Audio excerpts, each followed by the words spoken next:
Se Deus depender da sua intensidade nas palmas, quantas bênçãos você vai receber essa semana? Então você pode fazer melhor, não pode? E glória a Deus que não depende disso. Glória a Deus. Amém? Olha para alguém do seu lado e diz: seja bem-vindo. Seja bem-vinda à igreja da cidade, à igreja da família, à sua igreja.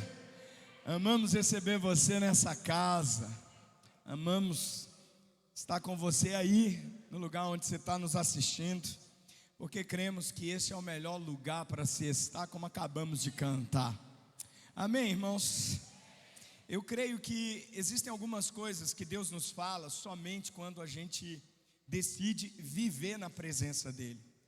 Porque se a gente ouvir algumas coisas sem que a gente tenha consciência da presença dEle, podemos ouvir aquilo como um fardo, podemos ouvir aquilo como algo pesado demais para carregarmos.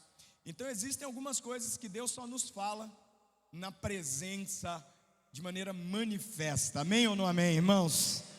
Mas há algumas coisas também que nós precisamos falar somente na presença. Você às vezes está falando para a pessoa errada. Fale isso aí para alguém do seu lado. Falando para quem não tem poder para responder sua súplica.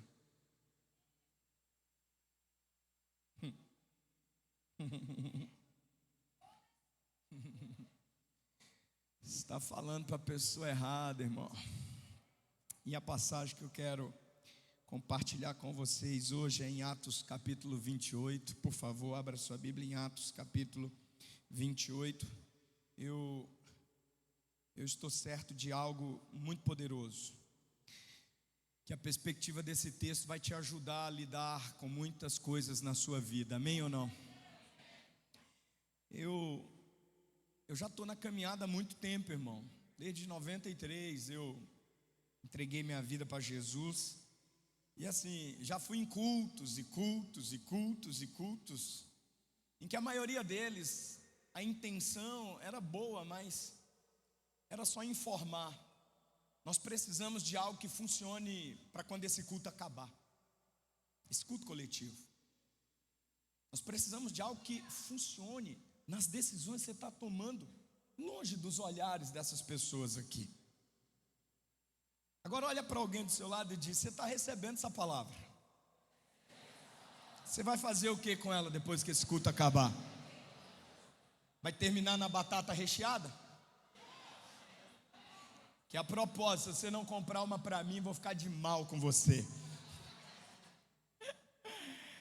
Mas olha para alguém do seu lado e diz: querido irmão, querida irmã, tudo que você precisa já se encontra onde você está. Então profeticamente fala bem entusiasmado: querido irmão, querida irmã, tudo que você precisa já está presente onde você se encontra. E diga: mas Deus não vai te mandar embora dessa fase sem que você perceba que já tem o que precisa. E então me ajuda aí, com brados de louvor e com uma expectativa santa para receber a palavra.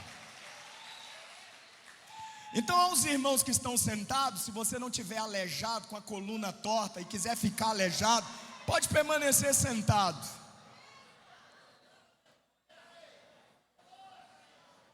Então, se você não é aleijado, vai ser curado agora.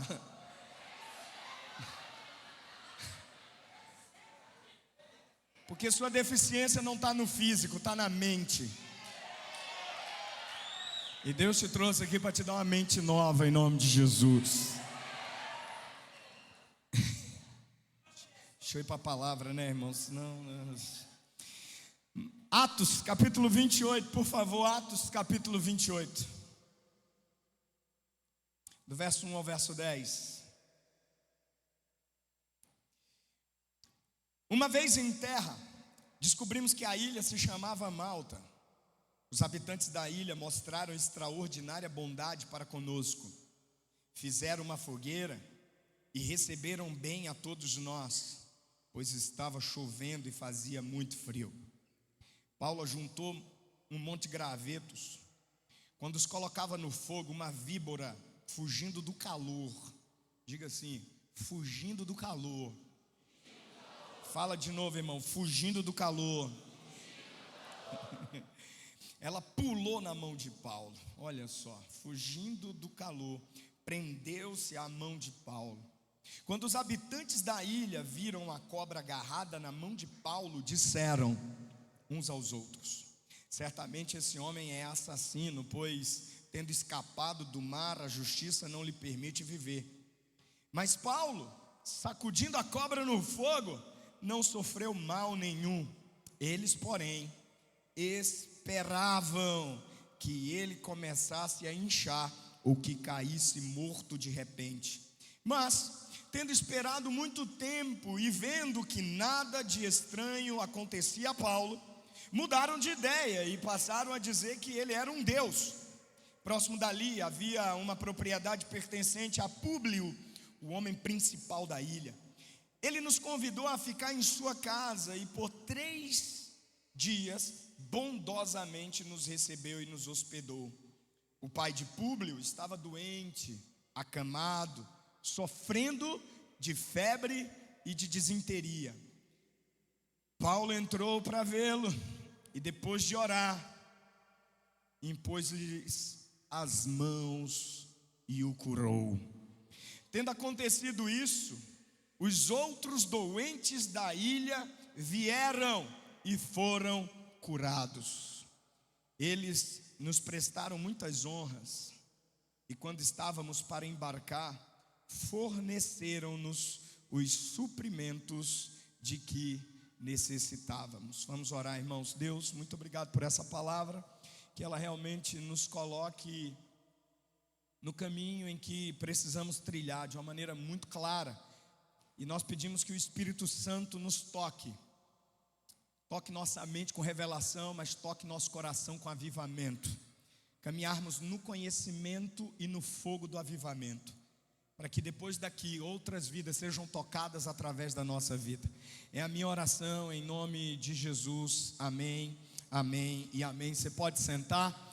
Louvado seja o Senhor. E eu quero que você anote o tema dessa palavra: o que você fará com a sua dor. Pergunta para 3 pessoas aí ao seu redor: o que você fará com a sua dor, com a sua crise, com o seu problema, com a sua luta, com a sua dificuldade, seja ela em que nível for, em que área for, em que intensidade for. Entenda, Deus não despreza nenhuma das suas dores. Deus não despreza nenhum dos seus problemas, nenhuma das suas lutas, nenhum dos seus vales.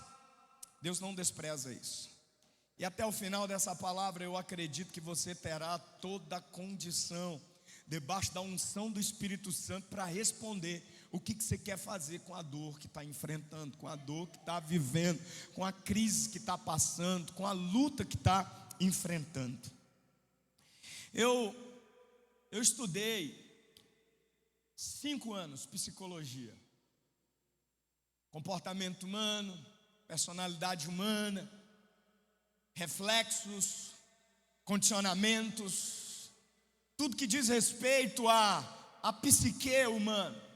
E uma dessas coisas foi sobre a criatividade, de onde vem e como ela se manifesta. E eu aprendi que criatividade, ela nunca foi definida pela quantidade de ideias que nós recebemos. Então você não pode se julgar criativo só porque tem muitas ideias. Mas podemos afirmar que criatividade é definida pela maneira como você implementa aquilo que já está sob o seu poder, sob as ideias que você já tem.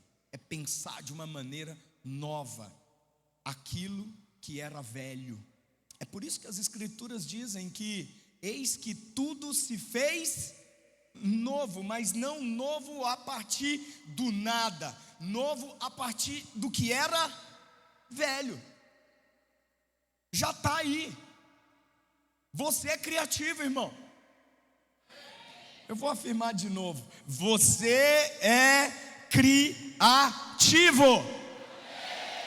Então, se levarmos a sério essa definição, que não tem a ver com a quantidade de ideias que eu recebo, não tem a ver com o número de pensamentos que eu tenho, mas o que eu estou fazendo com aqueles pensamentos que já estão presentes na minha vida, no dia a dia, sobre meu casamento, sobre minha carreira profissional. Como é que eu vou resolver o problema que me aguarda, que não me deixou só porque eu entrei numa igreja evangélica, só porque eu estou num culto de adoração a Deus? E eu tenho isso no meu casamento, tenho isso nas minhas finanças, eu tenho isso na criação dos meus filhos, eu tenho isso na minha vida como um todo. E aí nós podemos dizer que as pessoas de sucesso na vida não são aquelas que têm muitos pensamentos novos a cada momento, mas que aprenderam a reutilizar de uma maneira nova, compondo canções, escrevendo livros, gerando soluções a partir do que possuíam, a partir do que já possuíam. Isso é criatividade. Agora, eu quero pegar esse conceito que é do ambiente acadêmico, do mundo científico, e quero aplicar a nossa fé a partir do texto que nós lemos. E aí eu quero sugerir que, como discípulos que fazem discípulos, o que distingue a nossa fé daqueles que não têm fé não é necessariamente as coisas que nos acontecem, não é necessariamente as coisas que ouvimos na igreja, nos cultos que frequentamos, mas o que distingue a nossa fé daqueles que não creem é a nossa capacidade de pegar as coisas que nos acontecem e fazer algo produtivo e frutífero por fé a partir do momento que nos acontece. Portanto, quanto mais doloroso for o momento que eu estou vivendo, o evento que eu estou passando, maior será a oportunidade para Deus mostrar seu poder criativo. Tem gente viva aí, irmão? Tem gente viva aí, sim ou não? Então, deixa eu ir um pouco mais fundo. Nós sabemos que Deus não é apenas criativo, porque eu acabei de te definir o que é criatividade. É pegar algo que existe e implementar. É pegar algo que acontece e implementar. É pegar algo que eu ouço e implementar. Então, nesse sentido, Deus não é apenas criativo. Nós sabemos que Deus é criador. Alguém pode gritar bem alto isso? Deus é criador. Me ajuda aí a apacentar, vai lá. Deus é. O que eu estou querendo dizer é que Ele não só pega algo que já existe, mas Ele chama a existência algo que não existe como se já existisse. Ele pode pegar o que não existe e transformar em algo visível, palpável, benéfico e abençoador para cada um de nós. Você está aí ou não, irmão? Mas como criador, Ele também é criativo, porque Ele também pode pegar o que já existe e melhorar, e usar para o nosso bem, e usar para o nosso crescimento, e usar para o nosso desenvolvimento, e usar para ampliar a nossa fé, para alargar as terras da nossa influência, as fronteiras por onde nos movemos em fé e no sobrenatural. Eu amo o que Gênesis afirma, que pela palavra Deus chama à existência o que não existia, e pela palavra Ele disse: haja luz, quando tudo ainda era escuridão. E o Deus Criador cria a partir do nada, chamando a existência a luz, quando tudo que as pessoas poderiam ver era caos, era escuridão. Então, irmão, se Deus te chama de perdoado, não importa quão grande seja o seu pecado, Deus tem poder criativo e criador ao determinar coisas pela sua palavra. Tem gente viva aí, irmão? Então olha para alguém do seu lado e diz: quando Deus fala para criar, nada pode detê-lo. Então Deus pode falar para o nada e a partir do nada criar algo. A primeira frase, e não acho que eu sou intelectual não, tá? Eu aprendi isso no seminário e foi a única coisa que eu aprendi. A única frase em hebraico que eu aprendi. Então a primeira frase da Bíblia no hebraico é Bereshit bara Elohim. O que significa isso, pastor? No princípio, criou. Criou no sentido de criador. Bereshit bara Elohim. Deus criou a partir do nada.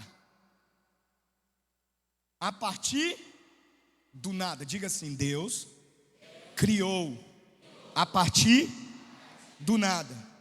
Não havia nada lá e ele disse: haja, e houve. Não, irmãos, não havia nada, mas isso não impediu Deus de criar a partir do nada. Qualquer gênio criativo, seja da nossa geração, da geração que veio antes de nós, ou da geração que vai nos suceder, qualquer gênio criativo, pensa em qualquer gênio da história que já apareceu, eles não criaram a partir do nada. Nenhuma invenção foi a partir do nada. Toda invenção criada, todo conceito estabelecido, toda engenhosidade que hoje abençoa a humanidade, começou a partir de algo que já existia. Mas Deus começou tudo a partir do nada, do neida, absolutamente do nada. Então alguém pode gritar de novo: Deus, o Criador. Esse Deus, Criador, que cria a partir do nada qualquer coisa que Ele tenha interesse e propósito. Sabe aonde é que Ele vive? Dentro de mim. Aleluia! O Deus Criador vive dentro de você.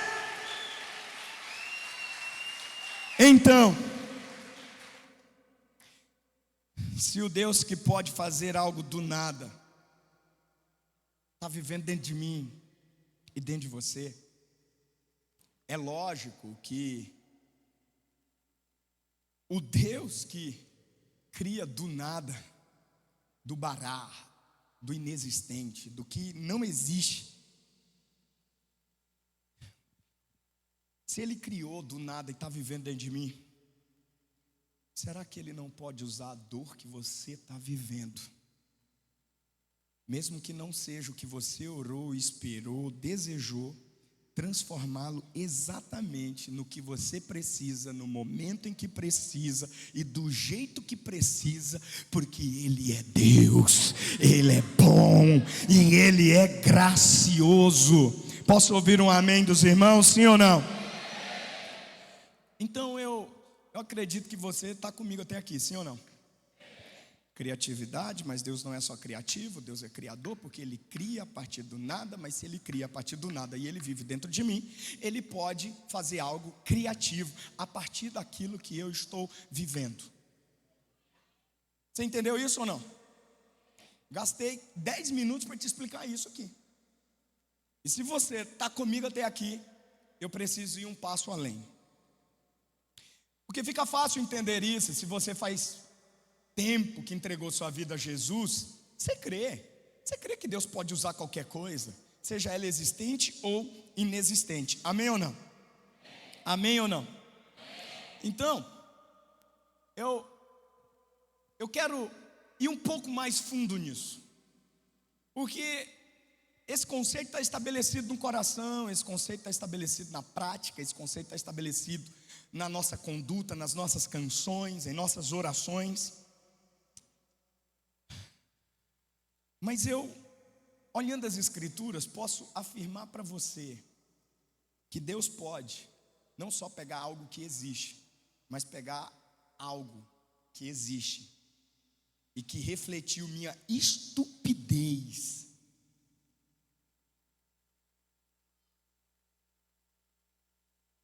Porque é fácil acreditar que Deus pode usar a minha dor, meu problema, mas agora acreditar que Deus pode usar a minha estupidez é outra coisa. Domingo que vem é ceia. E esse é o momento que essa fé é testada, se você acredita se Deus pode ou não usar a sua estupidez. Porque às vezes a gente se esquece que Deus nos salvou levando em conta não só o dia em que nos salvaria, mas Deus levou em conta ao nos salvar os dias que se sucederiam depois que Ele nos salvaria. E será que Ele não sabia que a gente ia brigar com o cônjuge, gritar com os filhos, se estressar no trânsito, fazer um sinaizinho de bênção no trânsito? E você sabe que não é com esse dedo, né? Você sabe que é com outro dedo. Será que Ele não levou em conta que a gente erraria mesmo depois do dia em que Ele nos selaria com o seu Espírito Santo? Então é fácil demais nós acreditarmos que Ele pode usar uma dor que alguém causou, a dor que eu estou experimentando por erro do outro, mas agora acreditar que Ele pode usar uma dor causada por conta da minha estupidez. Outro dia eu aconselhei uma irmã e ela disse: casar há 32 anos com esse varão. E ela disse: foi a minha pior escolha na vida. A minha pior decisão foi casar com esse homem. E eu ouvi, e ela, olha, no varão, dá-lhe. Quando ela terminou, abriu uma brecha para eu poder falar. Eu falei: minha irmã, você tem quantos filhos? Ela falou: 2. Eu falei: é do mesmo varão que você está falando aí, porque vai, né? Você não sabe, né, irmão? Então, é desse mesmo varão? Ela falou: é, são os meus tesouros. Eu falei: irmão, se liga, irmã. Pode ter sido errado sua decisão há 32 anos, mas através dessa decisão errada, estúpida que você tomou, Deus te deu 2 tesouros. Então se levanta, vá para sua casa, mata seu marido pro resto da sua vida e pare de ocupar meu tempo e vamos para cima, porque Deus é bom para usar inclusive sua estupidez, porque através da sua estupidez Deus te deu 2 bênçãos. Então celebra ao invés de ficar chorando e me atrapalhando aqui. Vai embora.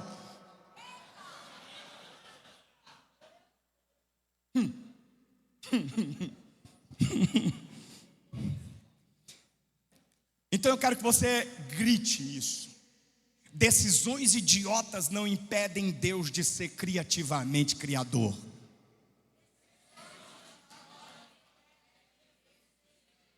Eu vou repetir porque eu sei que você não guardou, porque você está distraído demais com alguma coisa.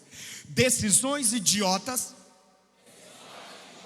não impedem Deus de ser criativamente criador. Então vamos lá. Decisões idiotas não impedem Deus de ser criativamente criador. Você pode adorá-lo por isso, irmão? Esse é um bom momento para celebrarmos.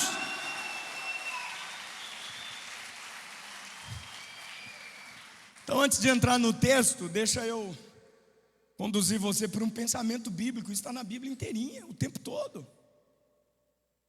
Quem aqui já ouviu falar do rei Salomão? Levanta a mão. Só isso? Quem nunca ouviu falar do rei Salomão? Levanta a mão. Quem é surdo mesmo? Nem precisa levantar a mão, porque a gente sabe que você não está ouvindo nada. Então, quem já ouviu falar do rei Salomão? Levanta a mão. Amém, glória a Deus, aleluia, aleluia. Presta atenção. O rei mais sábio, o homem mais sábio que já pisou nessa terra, nascido de mulher, nascido de mulher. Mas o que me surpreende é que Salomão é resultado de uma decisão estúpida de Davi.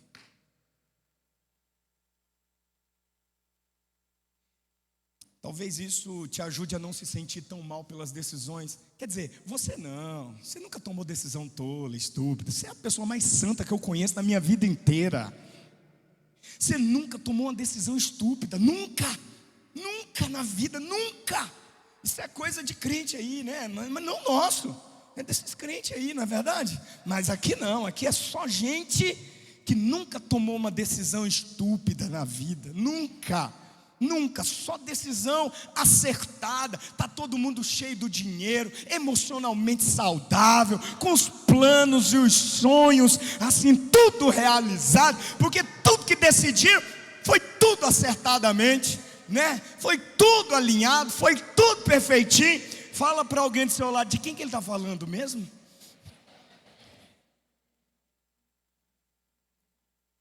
Então me escute com atenção.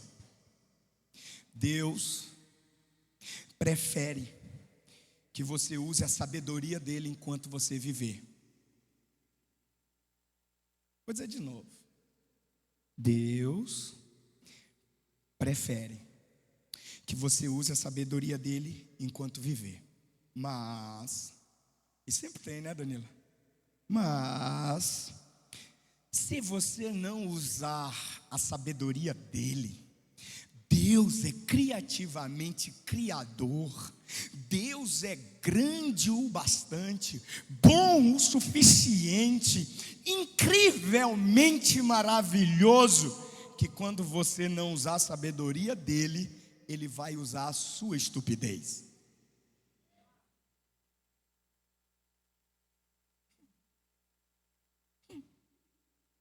Ficou difícil? Deus quer que você use a sabedoria dele, mas se você não usar, Deus vai usar a sua estupidez. Olha para alguém do seu lado e diz, então está tranquilo, porque todo mundo está igual aqui, irmão. Porque nem todo mundo aqui está usando a sabedoria de Deus, porque está falando o que não devia, está sentindo o que não devia, está fazendo o que não devia, está indo para onde não devia, se juntando com quem não devia, está usando a estupidez. Mas mesmo na estupidez, sem usar a sabedoria de Deus, Deus vai dizer para você no final, queria tanto que você usasse minha sabedoria para lidar com aquelas crianças, para lidar com aquela situação, mas você foi estúpido demais, e eu decidi, ao invés de te abençoar com a minha sabedoria, a usar a tua estupidez para te abençoar. Olha, só a pastora entendeu. Porque somos sinceros para admitir que Deus usa a nossa estupidez, a minha, a dela. Quantas vezes eu não fui estúpido na vida? Decidi errado. E entendemos, muito mais profundo ainda, que Deus não só nos abençoa, apesar da nossa estupidez, mas por meio da nossa estupidez. Se tem alguém aqui que já recebeu uma bênção de Deus, mesmo depois de ter sido tão tolo, tão idiota, tão estúpido, tão tapado, que consegue olhar para trás e dizer, eu fui estúpido, mas Deus me abençoou. Eu quero te dar 30 segundos para você celebrar esse Deus de graça, celebrar esse Deus poderoso, celebrar esse Deus tão grandioso.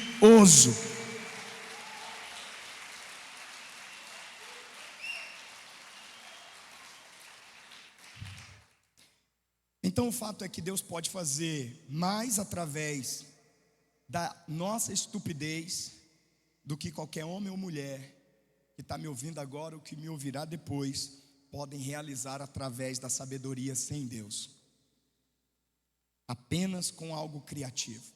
Pastor, o que o Senhor está me dizendo? Para eu sair daqui e fazer coisas idiotas? Porque eu vou ser mais abençoado? O Senhor está dizendo para eu sair daqui e falar o que eu penso, do jeito que eu penso, do jeito que eu acho que é melhor?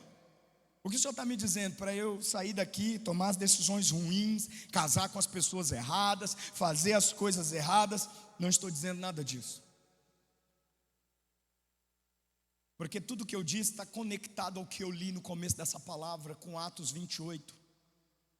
Porque em Atos 28, Paulo realiza um dos mais incríveis milagres, porque ele é agente do céu em uma ilha, e todas as pessoas doentes daquela ilha, todas as pessoas com problema naquela ilha, são abençoados por meio de Paulo. Mas eu quero lembrá-lo que Atos 28 está dentro do contexto maior de Atos 27.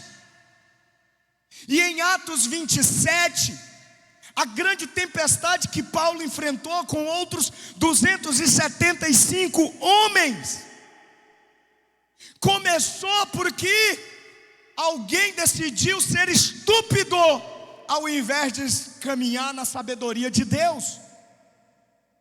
Paulo se levanta e diz: olha, eu não conheço as velas, mas eu conheço aquele que cria os ventos.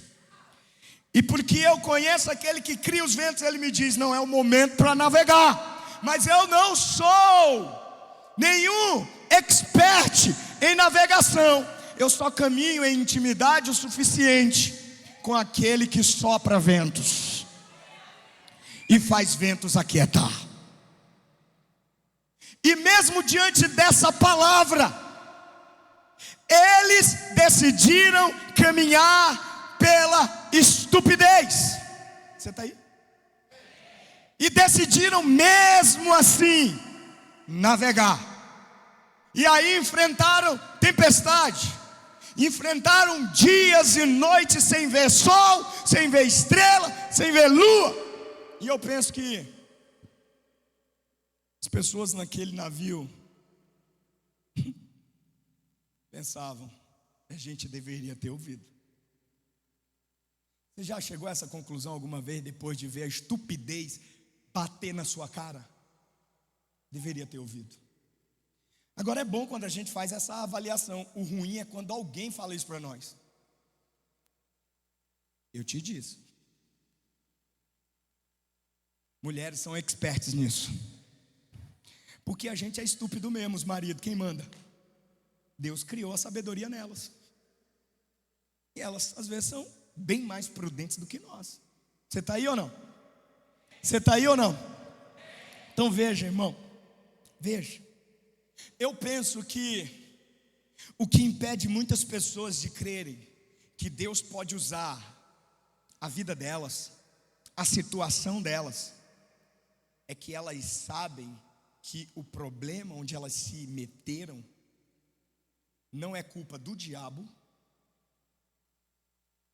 não tem vontade de Deus nenhuma nisso, é simplesmente por uma decisão estúpida que tomaram na vida.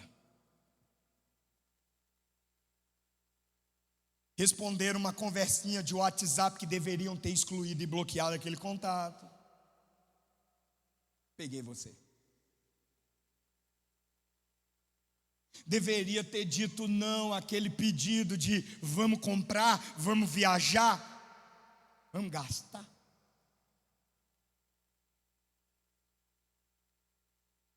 Te peguei de novo.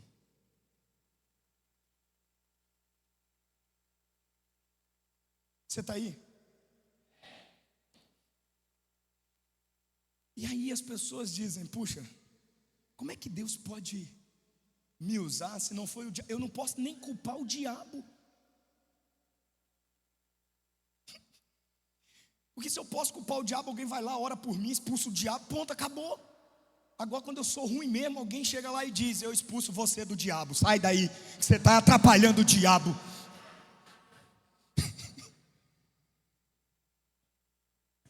Você é tão ruim que o diabo nem precisa fazer o trabalho dele. Às vezes a gente precisa expulsar o diabo de pessoas, mas às vezes a gente precisa expulsar pessoas do diabo, irmão, porque tem gente ruim demais. Você está doido? Você está doido? Eu não falo de ninguém aqui, é óbvio.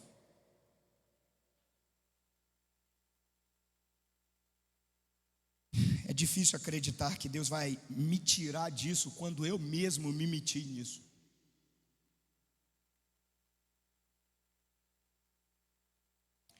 Quero lembrá-lo, se você não usa a sabedoria de Deus, Deus usará a sua estupidez. Você pode repetir isso para alguém aí do seu lado? Se você não usa a sabedoria de Deus, Deus usará a sua estupidez. Fala para mais 3. Deus quer que você use a sabedoria dele. Mas se você não usar, ele vai usar a sua estupidez. Então escreve isso aí em algum lugar. Como Deus pode fazer algo esplêndido, extraordinário, milagroso, a partir de algo plenamente estúpido.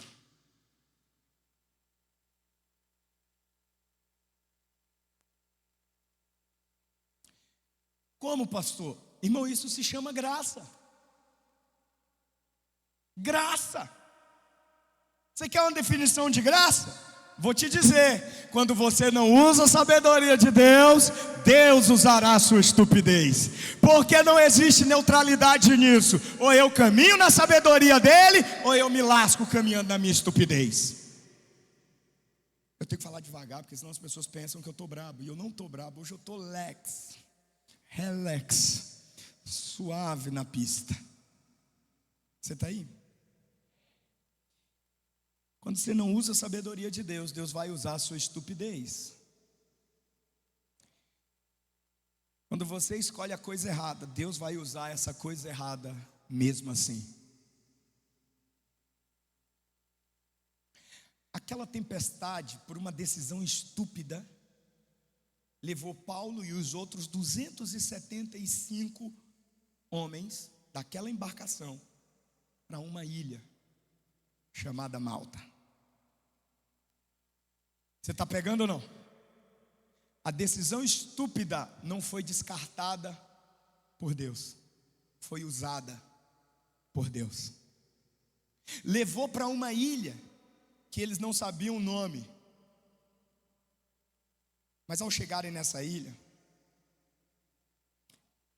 as perguntas não pararam.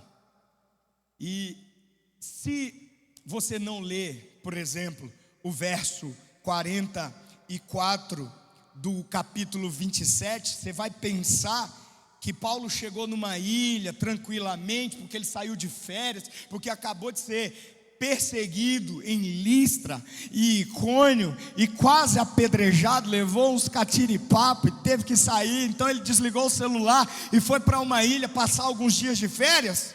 Se você perder o contexto do capítulo 27, do verso 44, você vai ver que é o momento em que parece acabar a tempestade. E a tempestade que durou 14 dias, onde aqueles homens perderam a esperança de vida, perderam a razão para viverem, e eles então estavam esperando apenas a morte chegar. Aquela tempestade os leva para uma ilha. A decisão estúpida que os meteu numa tempestade os colocou em uma ilha onde Deus usaria Paulo. Hoje à noite eu quero que você saia daqui convicto, irmão, que Deus não desperdiça nem mesmo a sua estupidez. E se você creu, pode aplaudir, porque isso é forte, irmão.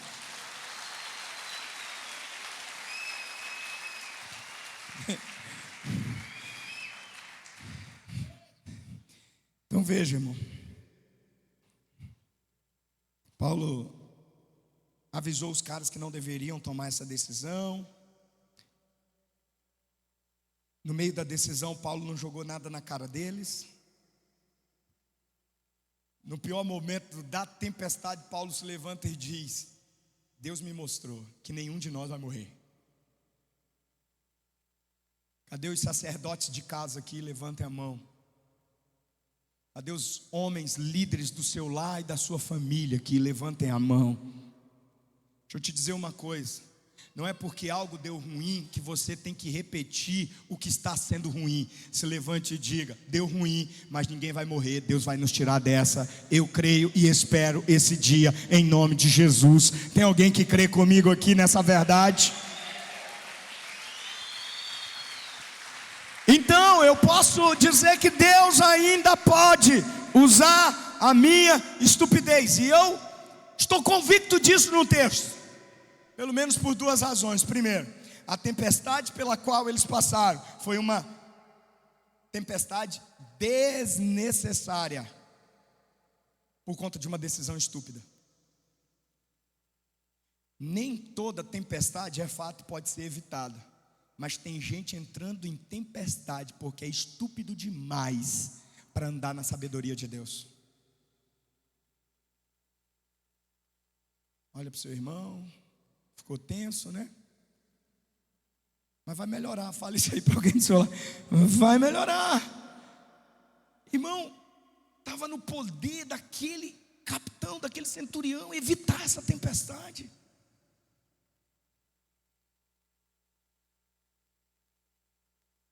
Mas mesmo que você tome as decisões erradas, essa tempestade pode te colocar exatamente no lugar onde Deus vai te usar, apesar da sua estupidez. Você está aí ou não? Segunda coisa que eu quero que você veja é que, apesar de parecer um acidente, uma crise, um problema, uma dificuldade, eles foram usados para ajudar pessoas em uma ilha. Que pense comigo, a menos que aquela decisão estúpida tivesse sido tomada, a menos que aquela tempestade tivesse despedaçado o barco, eles não teriam chegado nessa ilha. E o pai do Públio morreria não só de febre e de disenteria, mas morreria sem Jesus. Ele não só sofreria as consequências em seu corpo físico, no presente tempo, mas como sofreria com a sua alma eternamente no inferno.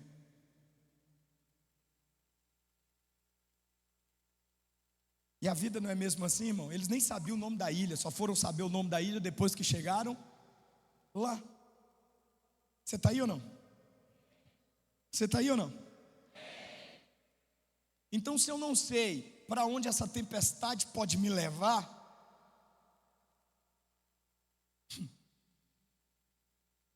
eu tenho que confiar em um Deus e amá-lo o suficiente que, se por um lado, por crise, eu estou aonde estou, por outro lado, a minha crise pode ser oportunidade para eu ajudar muitas pessoas que estão ao meu redor.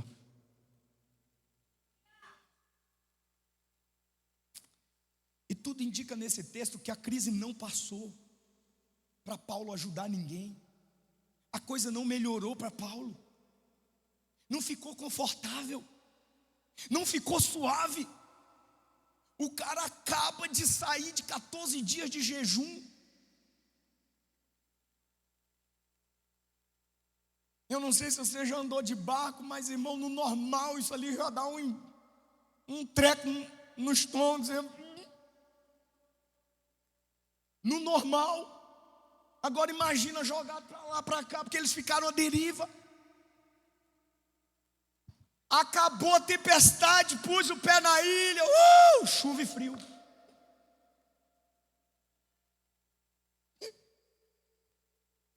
Eu vou acelerar, porque essas pessoas que estão me recebendo aqui na ilha estão fazendo uma fogueira, porque perceberam a desgraça que eu estou vivendo.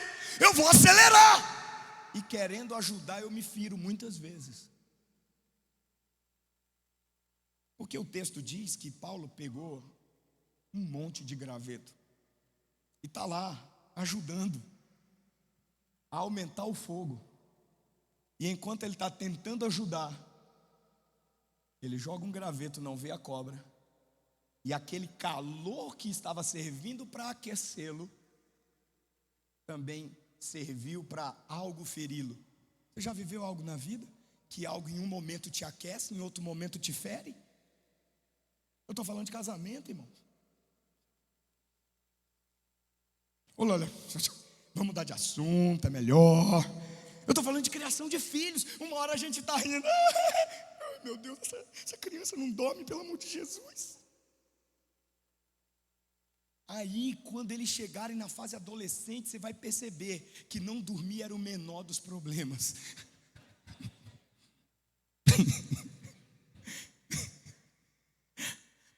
Então, alguém se identifica aqui, irmão? Alguém se identifica aqui, irmão? Então a gente lê que Paulo acabou curando todos aqueles doentes daquela ilha.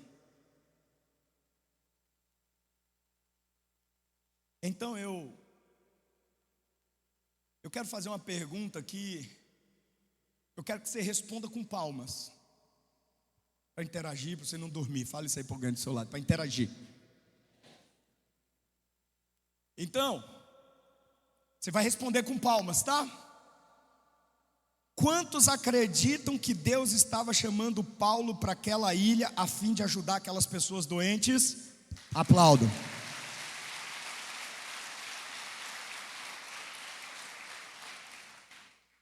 Ô, irmão, tem um delay ali, né? Então, você pode responder com palmas também agora. Então você entendeu a primeira pergunta, né?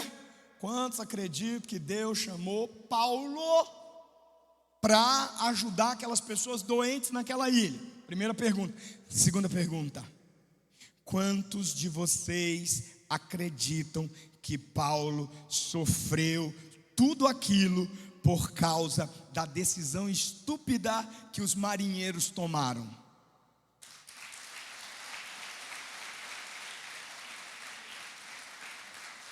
Eu fiquei confuso agora.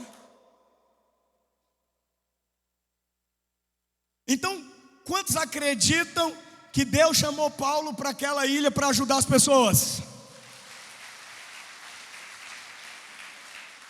Quantos acreditam que Paulo sofreu tudo aquilo porque os marinheiros tomaram uma decisão estúpida?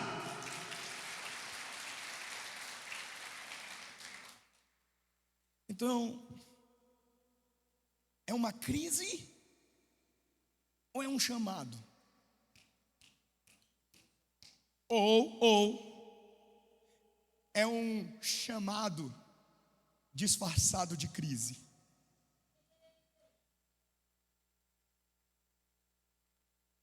Deus chamou Paulo? Não que só esse lado acredite, mas só para deixar os caras da câmera loucos. Quantos acreditam que Paulo só está sofrendo as consequências de uma decisão estúpida? Então, aquilo que eu estou chamando de crise é só uma forma maquiada para um chamado que eu tenho para fazer o que Deus me pediu para fazer. Então, é possível que Deus possa usar minhas crises para que eu faça aquilo que Ele espera que eu faça? Então, hoje eu recebi uma mensagem de alguém, não vou dizer o nome por uma questão de ética, mas foi um homem. Eu já olhei para ele aqui já. Ele está aqui. Ele está aqui. Não vou ficar no meio para não condenar ninguém. Então ele mandou assim: hoje eu entendi que eu estava meio frouxo. Quase denunciou o cara. Não é isso não, pastor. Se denunciar é você, eu não estou dizendo seu nome. Estou meio frouxo, estava meio desanimado na vida. Mas hoje Deus me pegou e eu quero te servir nesse face a face.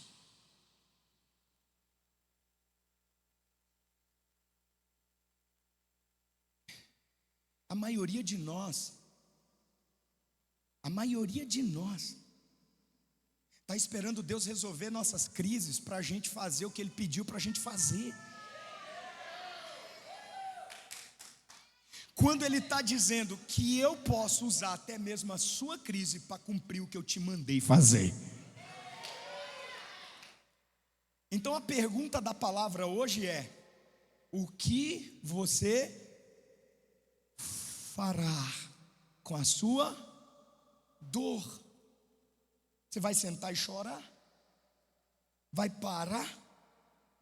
Vai esperar Deus fazer o que esse homenzinho mimadinho, essa mulher birrentinha espera e deseja que Deus faça? Ou vai mesmo apesar e através da crise, dizer: Deus, eis aqui a minha vida, pode usar-me para a glória do teu poderoso nome.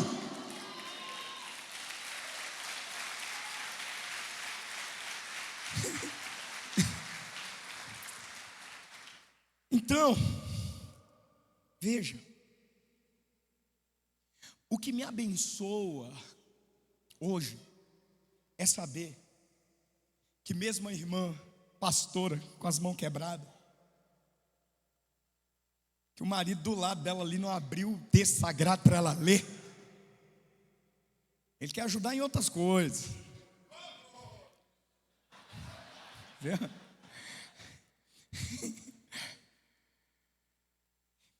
Mas eu estive com o pastor William, eu, Lia, pastora Lia, Luciana, enquanto a Eliana estava lá, o povo puxando para tentar encaixar as coisas, a gente ouvia os gritos dela. E o William, pastor William,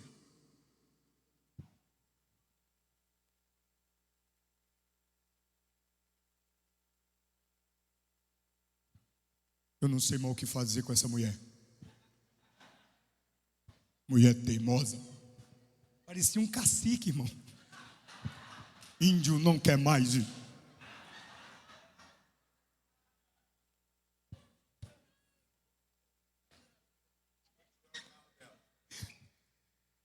Eu vou tirar o carro dela. Como é que ela vai dirigir? Ficou com as duas mãos quebradas. Natural que ela não pegue mais o carro por enquanto. Mas sabe, irmãos,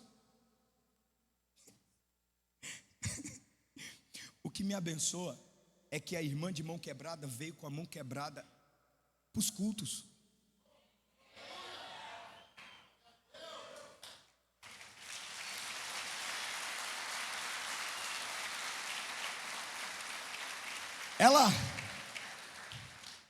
Ela só não veio no primeiro culto porque era domingo e ela ainda estava lá no hospital.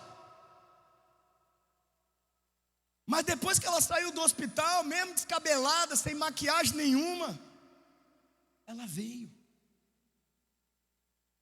Deus quer me usar, mesmo que a crise não passe. Você acompanhou o pensamento comigo, sim ou não? Você está comigo até aqui, sim ou não? Agora veja, irmão, meu Deus, tinham 276 pessoas naquela embarcação. Gente mais pecadora impossível. E a propósito, Paulo estava dentro daquela embarcação, Fernando Galvão, porque estava indo em direção ao seu chamado. Então ele era um pregador do evangelho, disfarçado de prisioneiro. Mas tem muito prisioneiro que não consegue pregar o evangelho. Ele estava prisioneiro. Mas ele não era prisioneiro. Fala isso para alguém do seu lado. Eu posso estar prisioneiro, mas eu sou mesmo um pregador do evangelho. Você está aí, irmão?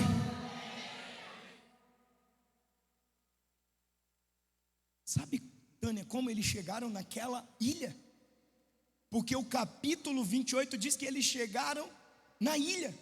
O verso 44 do capítulo 27 diz que eles chegaram, Rodrigo, em segurança na terra. Peraí, acabei de sair de uma tempestade, cheguei numa ilha que eu não sei o nome dela. E olha o detalhe do verso 44: os outros teriam que salvar-se em tábuas ou em pedaços do navio. Quando eles saíram do porto era um navio, quando eles chegaram na ilha era um pedaço de madeira.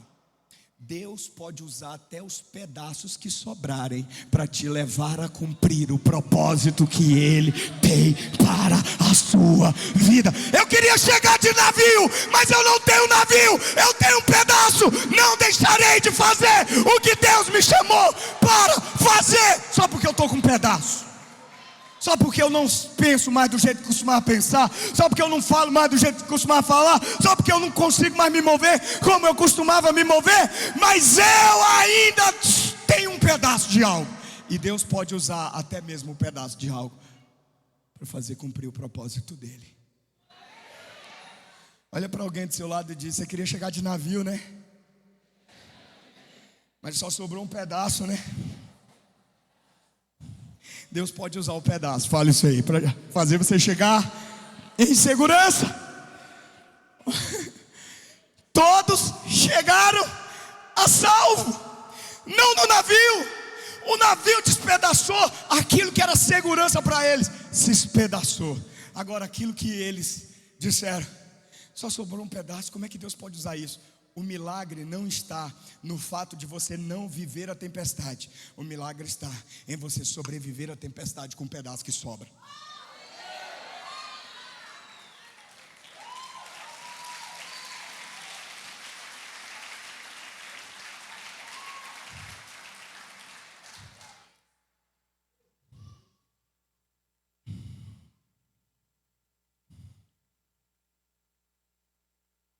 Chegaram num pedaço, em uma ilha que eles não falavam o idioma deles. Eram bárbaros. A expressão bárbaros é: nós não entendemos o que você fala e você não entende o que a gente fala. Agora, qual era a principal habilidade de Paulo? A fala.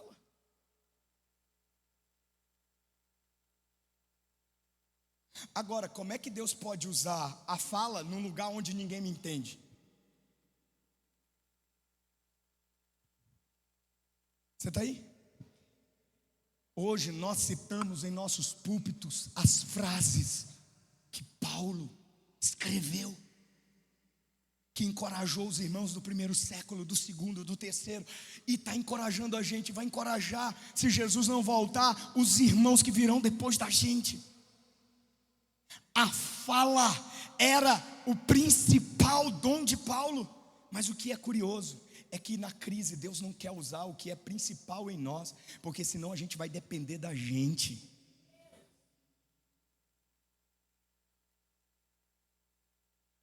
Irmão, pensa comigo. Acabei, e a Bíblia diz que só Paulo fez isso, 275 peão ficaram sentados, encontrando um lugarzinho para se aquecer. E a Bíblia diz: só Paulo saiu para catar graveto. Agora, conhecendo Paulo como nós conhecemos, o interesse dele era levar aquela ilha ao conhecimento de Jesus. E ele em crise: puxa, como é que eu vou levar esse povo para Jesus se eles não entendem o que eu falo? Como é que eu vou falar de Jesus se eles não entendem uma única palavra do que eu posso falar? E naquele lugar Paulo pregou o sermão de maior grandeza, sem citar uma única palavra, porque decidiu se mover no que ele não tinha de desenvolvido na vida dele. Paulo era um professor, um intelectual, estava saindo de uma tempestade. Irmão, não sei se você já tentou nadar no mar, o quão é cansativo, porque é ondas batendo para lá e para cá, e você tem que ir contra às vezes. Você está aí ou não? Agarrado um pedaço de madeira do que outrora foi um barco. Paulo está ali, e ele chega na ilha, encontra a bondade daquele povo, não consegue falar, não consegue levar aquele povo a Jesus, e ele sabia que aquele povo precisaria de Jesus. E então eu penso que isso é minha criatividade já. Ele começa a pegar os gravetos, dizendo: Deus, por que o Senhor me trouxe aqui se esse povo não me entende? Deus, por que o Senhor me trouxe para cá dessa tempestade se eu não posso falar do teu nome? Senhor, por que o Senhor deixou eu sobreviver a esses 14 dias se eu não posso dar o testemunho? Ninguém me entende. E Paulo juntando graveto. Agora presta atenção, irmão. Se a cobra estava no graveto, por que a cobra não pulou na mão dele quando ele pegou.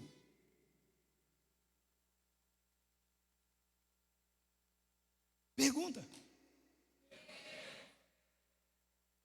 Porque apesar de Paulo falar vários idiomas, o hebraico, o grego, o aramaico, o latim, nenhum desses idiomas aquele povo entendia. Apesar de Paulo falar muitos idiomas e aquele povo não entendia idioma nenhum que Paulo tinha, como é que ele pregaria do poder de Deus? O povo podia não saber nenhum idioma que Paulo sabia, mas o povo falava uma língua, a língua cobrês, a língua da víbora, a língua da cobra. É por isso que Paulo não foi mordido enquanto pegava, porque ninguém estava ali para testemunhar o poder de Deus. E então ele junta um monte de graveto e vai então servir. E enquanto serve, e eu acho que em crise, querendo falar de Jesus, ele joga, e o mesmo calor que estava ali para aquecê-lo revela aquilo que o feriu, e a cobra pula na mão dele, e todo mundo olha e diz assim: vai morrer. Eles não falavam hebraico, não falavam aramaico, não falavam grego, não falavam latim, mas falavam cobrês. Porque a linguagem da crise é comum a todos.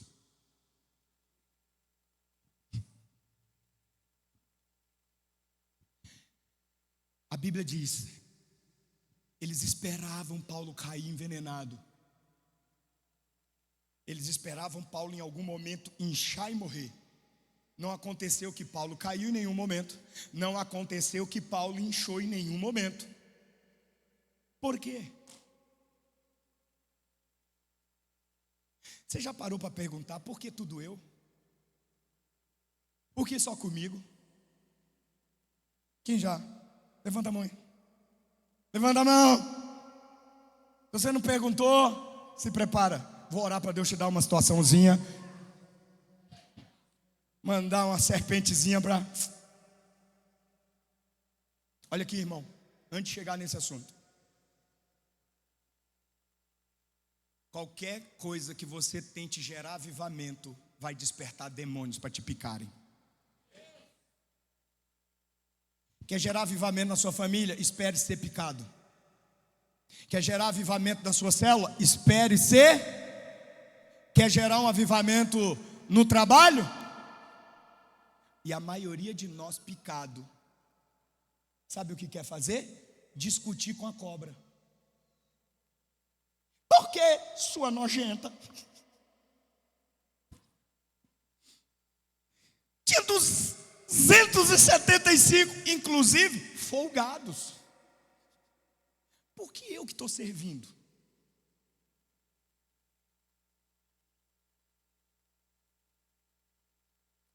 Porque, presta atenção, eu não acredito que Deus mandou aquela serpente picar Paulo. Eu não acredito que o diabo mandou aquela serpente picar Paulo. Eu acredito que aquela serpente picou Paulo porque serpentes picam. Agora, Deus escolheu Paulo. Porque dos 276, só Paulo teria uma fé que permaneceria firme depois de ser picado por uma serpente após sair de uma crise. Se você está na crise, acredite, irmão, Deus confia em você, Deus acredita em você. Deus está dizendo para os anjos lá: espera, Ele vai manifestar o poder que eu coloquei na vida dele. Espera, que ela vai se levantar para ser um sinal do meu poder na vida dela. Espera essa família, espera essa célula, espera esse homem, espera essa mulher, porque todos verão o que eu ainda posso fazer através de alguém que diz: eu creio em Deus, apesar do que eu não entenda, eu espero nele ainda que ele me mate. Você está aí, irmão?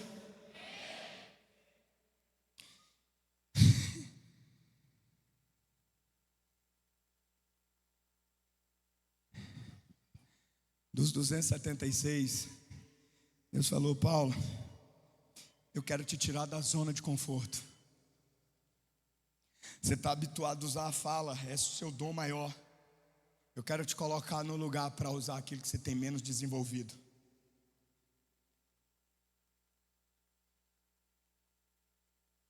E quando Paulo não caiu, quando Paulo não inchou, o principal homem daquela ilha não mandou chamar um prisioneiro. O principal homem daquela ilha não mandou chamar um pregador, porque ninguém sabia que ele era um pregador. O principal homem daquela ilha mandou chamar aquele que sobreviveu a uma tempestade e permaneceu em pé depois de ter sido picado por uma serpente venenosa. Eu quero a presença desse que vence suas tempestades dentro da minha casa. Eu quero a presença dessas pessoas que sempre têm uma atitude de fé inabalável, não se dobram, não se quebram, não caem, não incham de raiva, explodem. Eu quero a presença dessas pessoas que fazem, sabe o que? Picou? O que eu vou fazer? Sacudir ao invés de discutir. Faz assim, ó. Tem coisa hoje na sua vida que ao invés de você tentar discutir, você tem que simplesmente sacudir da sua vida. Quantos estão sacudindo aí por fé em nome de Jesus? Faz como um ato profético aí em nome de Jesus. Sacode isso aí, porque isso não pode ficar na sua vida. Você não pode ficar, por quê? Sacode isso no fogo da presença do propósito de Deus para você. Me ajuda aí se você recebe essa palavra.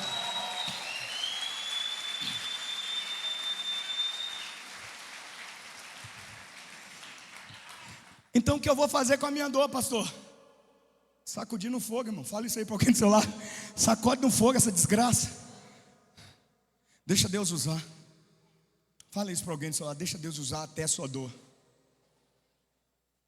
Você pode ficar em pé?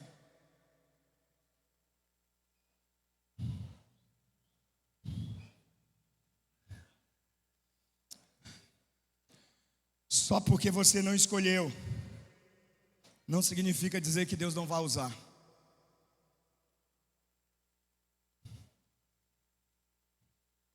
Você está aí?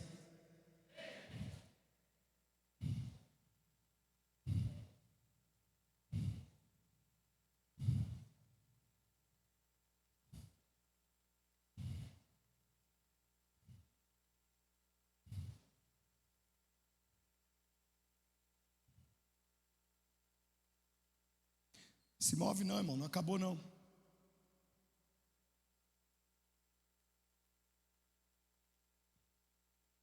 As crianças não vão sair de lá não, porque estão esperando eu terminar 9h30. Ainda são 9h02.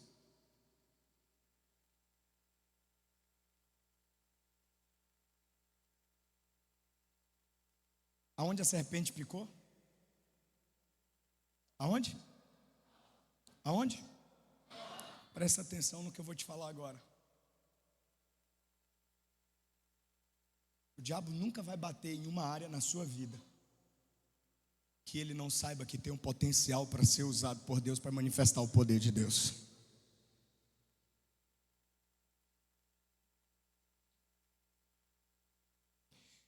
Atos 19:11 vai aparecer aí.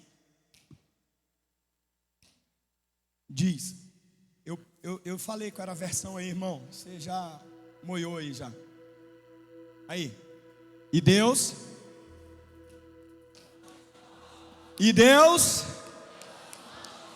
aonde a cobra picou? O que Deus fazia pelas mãos de Paulo? Irmão, você consegue entender? Eu acabo de sair de uma tempestade. O que eu quero depois da crise? O que você quer depois da crise? Fala para mim. O que você espera depois de cada crise que você enfrenta? Não é descanso? Não é um sofá? Não é uma rede, uma cama, umas férias? Sabe o que Paulo teve? Uma serpente picando na mão dele. e em mãos que Deus já havia usado, Michel.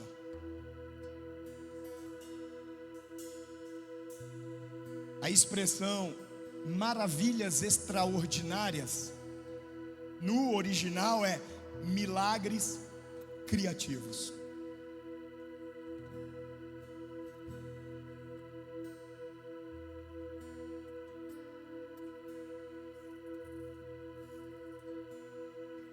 O diabo vai atacar aquilo que carrega o potencial para manifestar o poder de Deus. Você está sendo atacado no casamento? Esse casamento tem o potencial para manifestar o poder de Deus.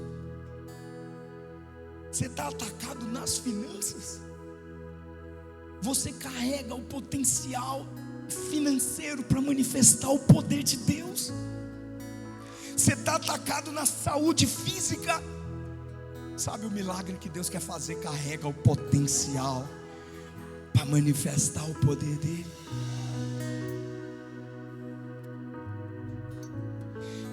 Capítulo 19 é antes, é óbvio, né? Capítulo 28, versos 6, 7, 8, 9 e 10. Eles, porém, esperavam que ele começasse a inchar, ou que caísse morto de repente. Mas tendo esperado muito tempo e vendo que nada de estranho lhe sucedia, mudaram de ideia. Porque quando Deus se manifesta, você não precisa forçar a barra, Deus vai te afirmar. Você não pegou.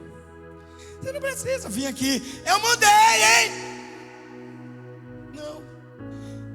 Permaneça em fé, e Deus vai te expor diante daqueles que disseram: não vai dar em nada, vai se arruinar, vai acabar, vai cair. Isso aí é um castelo de cartas construído na areia, é fogo de palha. Mas se você permanecer em fé, eles vão mudar de ideia, porque verão o poder de Deus na sua vida. Verso 7.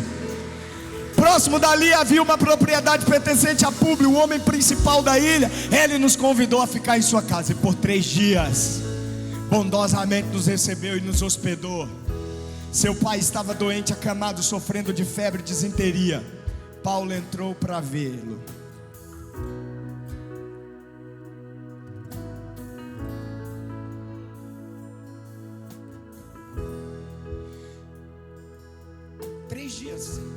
A marca e a dor permanecia. A marca das presas da serpente permanecia, porque o texto diz que ele não inchou, o texto diz que ele não caiu, mas o texto não diz que ele não sofreu, que não doeu. Me ajuda aí, irmão. Me esforcei a semana inteira para você ficar com essa cara aí de lambão, irmão. Me ajuda aí. Você acha que Paulo colocou a mão que não foi mordida? Está no singular ou no plural aí, irmão? Ele colocou a mão que estava boa e a mão que estava mordida. Porque quando Deus quer fazer, e eu entendo que Ele quer fazer, eu não preciso esperar que a minha crise passe. Mas apesar e através da minha dor, se eu coloco a minha dor na mão dEle para Ele usar, a minha dor vai gerar cura, a minha dor vai gerar testemunho, a minha dor vai gerar ministérios, a minha dor vai levantar pessoas, a minha dor vai multiplicar, a minha dor vai multiplicar líderes, a minha dor vai multiplicar gente entusiasmado, motivado. Ei, irmão, Deus não quer desperdiçar a sua dor. Impôs as mãos. Depois de orar, impôs as mãos. Ele podia ter só orado, irmão. Deixa eu esconder minha crise aqui.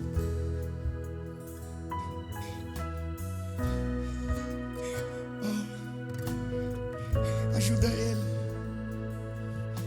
Mas aqui dentro eu estou dizendo: eu queria tanto mesmo era ser ajudado.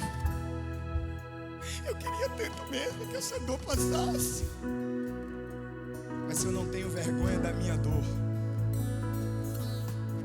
e decidi colocar a minha dor na mão certa, a minha dor não será só uma dor. A minha dor será a oportunidade do céu tocar a terra, de um avivamento poderoso ser gerado.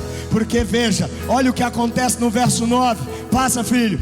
Tendo acontecido isso, os outros doentes da ilha vieram e foram curados, pondo a mão na cabeça, pondo a mão na enfermidade, pondo a mão no estômago, pondo a mão nas costas, pondo a mão aonde quer que estava ferido, mas as marcas ainda estavam lá. Ei, para de deixar isso te convencer que isso tem que passar, para que só então Deus possa te usar. Aí, queria que você fechasse os olhos agora e começasse a orar, a colocar a sua crise, a colocar a sua dor. Sabe onde o diabo mordeu?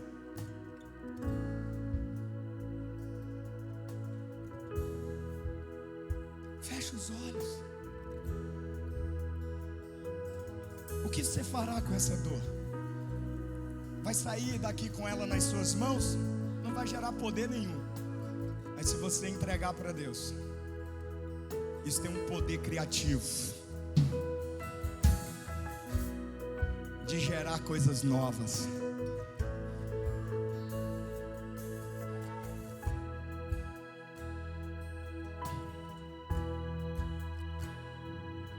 A linguagem da crise iguala a todos nós aqui, irmãos. Um nível ou outro, todos nós temos uma crise, uma dor, uma luta, um problema. Se você precisa de uma oração e quer confiar essa dor nas mãos daquele que pode usá-la criativamente, porque já está aí, daquele que pode usar criativamente para realizar maravilhas, sai do seu lugar e corre aqui para frente, porque eu quero orar por você em nome de Jesus. Pode sair, não espera ninguém vir não. Se é você, pode vir, corre, pode correr aqui para frente. Está doendo, pastor, e isso tem tentado me parar, isso tem tentado me neutralizar, isso tem tentado estagnar, e eu estou estacionado nessa dor, eu estou estacionado nessa tempestade, eu estou lá, já desisti da vida, desisti de esperar, desisti de crer, desisti de confiar. Estou aqui com as marcas do ataque satânico, está aqui as presas de Satanás em minhas mãos. Como é que ele pode usar uma mão com veneno? Como é que ele pode usar uma mão que tem mordida de serpente? Como é que ele pode usar minha dor? Como é que ele pode usar minha crise? Como é que ele pode usar meu sofrimento? Como é que ele pode usar de uma maneira única, chamando o nome dele, porque todos nós cremos que é o nome Jesus, Jesus, Jesus, Jesus.